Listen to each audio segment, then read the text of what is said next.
Aujourd'hui, on parle bande dessinée avec un projet indépendant, un projet de qualité, un projet qui va vous plaire, j'en suis persuadé, celui de deux pairs. Auteurs-dessinateurs qui effectivement sont en cours de création de leur propre BD qui tourne autour de la parentalité, la bande dessinée Être Papa. Et pour vous présenter quand même ce projet très sympa pour que vous puissiez le découvrir, nous accueillons sur notre modeste plateau un des deux auteurs dessinateurs de la bande dessinée. Il s'agit de Pablo Vasquez. Bonjour Pablo. Oui, bonjour. Merci déjà de me recevoir et puis de permettre à ce projet d'avoir un petit rayonnement local et puis peut-être même un peu plus.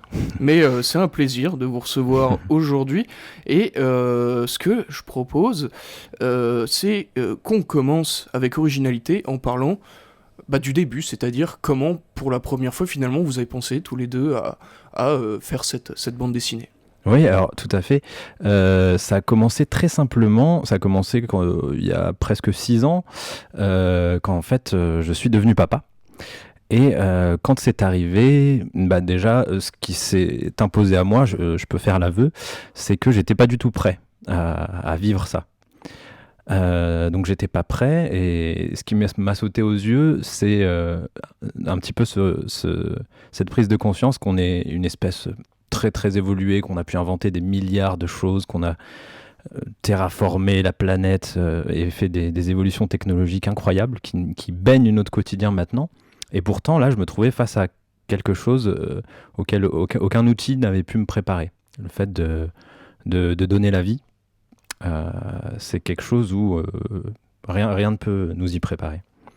Alors du coup, je me suis déjà demandé, est-ce que j'aurais pu être prêt ? Et est-ce que, en fait, parce que c'est une espèce de tsunami interne qui remet tout à plat, qui bouleverse notre rythme, notre sommeil, nos convictions, notre confiance. Et finalement, c'est peut-être pas plus mal cette remise à zéro pour reconstruire un équilibre de vie sur de nouvelles bases. Donc, c'est parti de ce constat que on n'était pas préparé. Et je me suis dit, je dois pas être le seul à ressentir ça parmi tous les parents et les papas. Par contre, quand j'ai essayé de me renseigner autour de moi, de voir ce qui avait été fait sur le sujet, j'ai trouvé quelques petites publications, mais très peu. Donc je me suis dit, comme moi je suis dessinateur, que c'était l'occasion d'exprimer ce sujet, de l'amener dans le débat, et d'en parler pour que les gens échangent autour, surtout pour que les papas aient un peu plus la parole. Parce que en regardant autour de moi, c'est vrai qu'il y avait je trouvais beaucoup de récits sur la parentalité, mais qui émanaient surtout des femmes, des mamans. Et je trouvais ça très bien, ça me parlait, c'était enrichissant. Mais il y avait très peu de prise de parole des papas.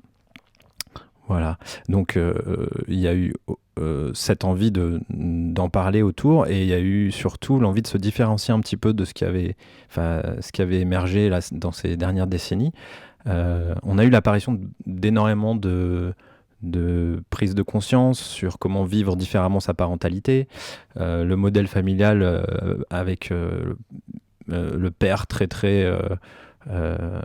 qui s'occupe moins des enfants, c'est quelque chose qui a été déconstruit de plus en plus, et tant mieux. Et il y a eu apparition de plein de méthodes nouvelles pour éduquer ses enfants, pour être entre guillemets un bon parent.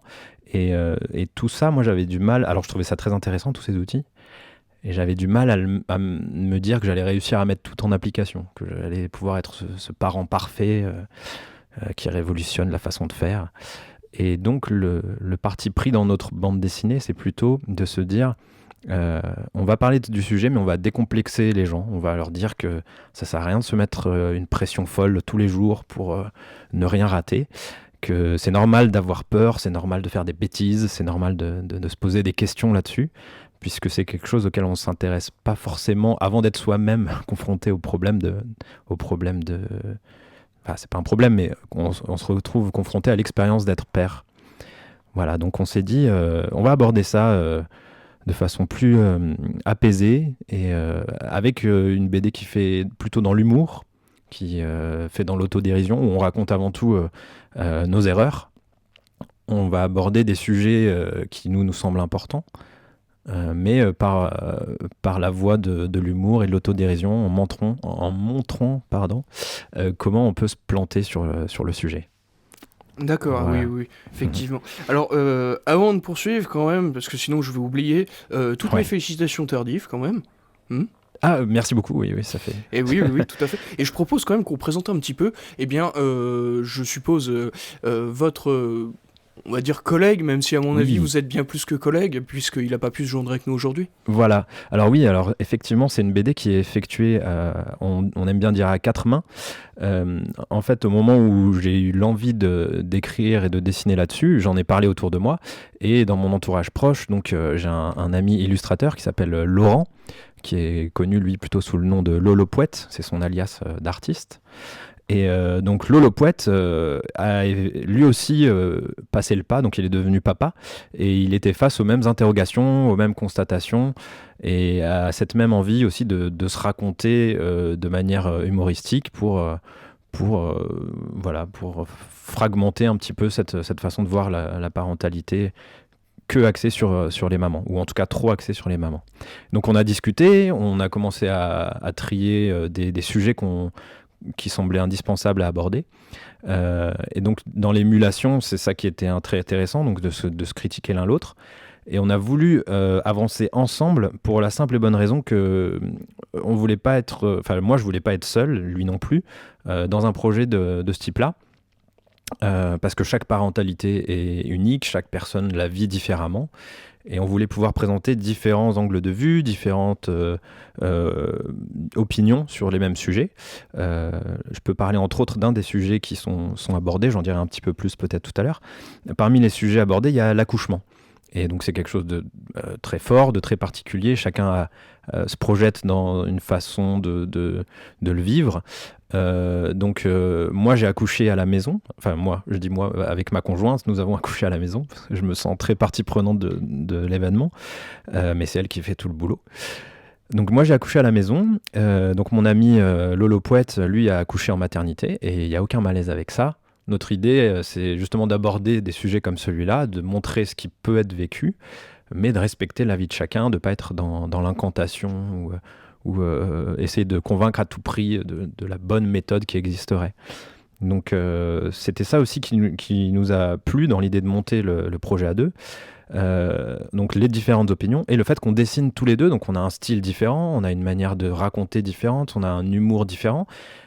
Ça peut aussi diversifier le nombre de personnes auxquelles ça va parler. Donc c'est ce parti pris-là. Et on continue donc à se rapprocher l'un de l'autre, à se conter l'un l'autre nos histoires avant de les mettre en images. Et c'est encore plus riche du coup, parce que c'est des sujets sur lesquels on n'aurait pas forcément échangé avec d'autres amis qui sont papas. C'est vrai qu'on parle pas forcément de ça quand on se voit, quoi. Oui, effectivement. Alors, sur l'illustration de l'album, on remarque du coup deux personnages qui, je suppose, sont quand même les protagonistes de l'album. Alors, je peux constater déjà que ces personnages, ils ont l'air heureux, mais en même temps un peu fatigués. Alors, ils ont les yeux un peu fermés, je sais pas. Exactement, ouais. Alors, ces personnages, est-ce qu'ils sont justement inspirés de vous deux quand même ? Oui, en fait, totalement. On dessinait bien avant de se lancer dans ce projet-là. Donc ça fait une grosse dizaine d'années, je pense, qu'on dessine chacun et c'est pas notre premier projet, mais c'est notre premier projet commun. Et donc on avait chacun un petit peu notre avatar qui servait auparavant déjà à raconter notre quotidien et nos anecdotes. Et donc comme on avait chacun notre personnage un petit peu en main, on a continué de se raconter chacun à travers ces personnages-là, voilà, qui sont nos alter ego. Et effectivement, sur la couverture, ils sont heureux, mais crevés, ils ont des cernes, si on observe de plus près, ils sont un peu mal habillés, enfin, ils sont pas bien apprêtés, ils ont des morsures sur les bras, une tétine attachée à la veste, il y en a un qui perd des biscuits qu'il laisse tomber par terre. Enfin bref, c'est vraiment ça qu'on a voulu donner, l'idée une parentalité heureuse et pas du tout parfaite, où oui, on fait des bêtises et oui, on est comme tout le monde, quoi. Et donc l'idée, c'est d'amener les autres à parler de ces sujets-là et d'en parler de manière vraiment sans pression, quoi. Mhm. D'accord. Voilà. Et comment finalement, eh bien, vous avez mené à bien finalement le projet de cette bande dessinée? Comment vous avez permis son élaboration, sa apparition? Alors, c'est une excellente question, merci, qui me permet d'aborder donc la plateforme sur laquelle on a décidé de la faire. Nous, on dessine entre nous et puis on publiait ça sur les réseaux sociaux là depuis. Ça fait 1 an et demi qu'on dessine là-dessus, donc il y a une vingtaine d'épisodes là qui sont prêts. Chaque épisode fait 1, 2, voire 3 pages en fonction du sujet et de la profondeur qu'on veut y mettre. Et donc l'idée c'était vraiment d'obtenir un bouquin papier, quelque chose qu'on puisse toucher, qu'on puisse emporter avec soi loin d'un écran, et qu'on puisse éventuellement aussi prêter à ses amis, à ses collègues ou à ses proches.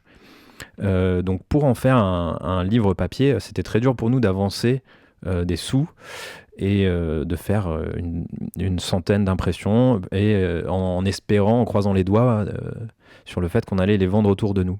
Donc on a choisi une solution qui est la plateforme Ulule, qui fonctionne par financement participatif. Donc on présente un projet, puis les gens peuvent nous soutenir en fonction de la confiance et de l'intérêt qu'ils nous apportent. Pour nous, c'est sous forme de précommande, c'est-à-dire que les gens qui ont envie de lire la bande dessinée s'engagent à l'acheter. Et ensuite, avec les fonds qu'on récolte, nous, on est sûr de pouvoir imprimer un bouquin de bonne qualité et on l'envoie ensuite nous-mêmes aux personnes qui nous ont soutenus. Alors, l'intérêt, c'est que ce genre de plateforme court-circuite un petit peu le fonctionnement traditionnel de la maison d'édition, où la maison d'édition, elle, choisit soigneusement ses contenus. Et ensuite s'occupe de tout ce qui est mise en relation avec un distributeur qui va aller mettre tous les ouvrages dans les librairies partout en France ou en tout cas sur son réseau. Là, en fait, comme c'est indépendant, le problème, c'est qu'on doit faire tout nous-mêmes. L'avantage, c'est qu'on a un contrôle total sur notre calendrier, ce qu'on veut publier, ce qu'on veut aborder. Et il y a une relation vraiment plus directe aussi avec les lecteurs. Le petit risque étant en fait, il faut constituer soi-même sa communauté de lecteurs, de gens qui nous suivent, et ça marche beaucoup mieux plus on rayonne, plus on est connu dans ce qu'on fait. Voilà. Donc là, cette campagne, c'est l'occasion pour nous de faire connaître l'idée, de faire connaître nos travaux respectifs, de faire avancer les gens sur la parentalité. Et à terme, si on a assez de gens qui nous suivent, c'est un bon argument pour dire à une maison d'édition ou pour dire à un distributeur, voilà, on est des créateurs légitimes et on a envie d'être lus par un plus grand nombre de personnes. Aidez-nous à être disponibles partout sur le territoire français ou même ailleurs, qui sait. Oui, Voilà. tout à fait. Et d'ailleurs, pour les auditeurs, justement, si vous avez envie de découvrir le travail de Laurent et Pablo, vous pouvez déjà précommander. Donc, du coup, les précommandes, c'est jusqu'au 23 octobre sur ulule.com. Hein, donc, ça s'écrit ULULE. Donc, n'hésitez pas. Vous pouvez également retrouver Être Papa sur les réseaux sociaux, Facebook et je crois que l'autre c'est Instagram. C'est ça. Voilà, parce que je suis, excusez-moi, mais je suis pas très à la page ce côté-là. Mais en tout cas, voilà, n'hésitez pas les auditeurs, une très très belle découverte pour vous, donc on ne peut que vous encourager. Et moi de mon côté, je vous remercie Pablo quand même d'être venu nous voir pour parler de votre beau projet que vous avez créé avec Laurent. Ça fait plaisir, d'autant plus qu'on n'a pas souvent l'occasion de parler de parentalité, surtout côté papa, et en plus de bande dessinée aussi, donc voilà. Merci à vous. Merci de nous avoir invités. Mais ça a été un plaisir et à très bientôt.